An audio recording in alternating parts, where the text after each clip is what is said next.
This week, I originally expected to be pretty mundane and I didn't expect to do anything.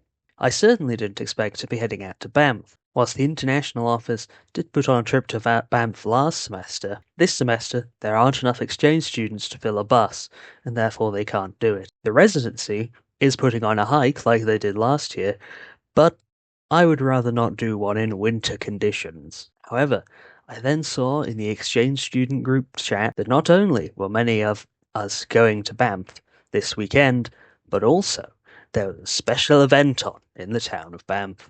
So I booked the Flixbus again and headed off to Banff. Once again, waking up early in the morning to catch the bus at 7 a.m. So I'm here at the bus stop I need to take. It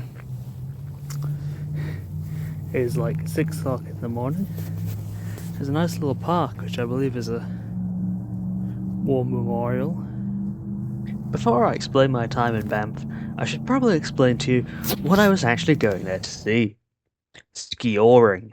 I think I'm pronouncing that right. Skijoring is a mixture of the stereotypical Western culture and a culture of the mountain. That is to say, horse riding and skiing. Very simply, in the morning, they filled the street of Banff with snow, and then people on horses pull people on snowboards and skis who do jumps over these jumps. As I mentioned earlier on, I anticipated that I'd have a lot of time to go and do some of the things that I hadn't done yet in Banff. However, I underestimated how much time I would actually spend watching the Skijoring. And as a result, I didn't do much else apart from looking at the Skijoring and shopping, and also showing some of the other exchange students around Banff. Once I arrived, I met up with some of the other exchange students in a coffee shop and had a nice cup of hot chocolate, whilst waiting for a few others to arrive. Here I learned that almost all the streets in Banff are named after animals, including the muskrat, which is cool. Then we went for a quick round of shopping before the Skijoring. We even went into some shops that I hadn't been before, where I found Jesus. But not in the way that most people would think. We then popped into the food court to get some lunch, and then took our places waiting for the Skijoring. After which, it was already almost time to go, so we did a little more shopping.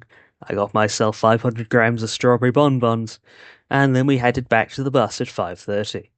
I must give a shout out to our bus driver. He is the most fantastic bus driver that I have ever had. He had an infectious level of positivity and energy, which gave me enough positivity and energy to make it all the way back home once we arrived back in Calgary at 7 o'clock in the night. And so ended my 4th time at Banff. Next week, the residency service and the international office will be putting on many events, and so I'll come back to you with some of those. But until next time, I'll see you later. It's 15 degrees outside, and it's still in January.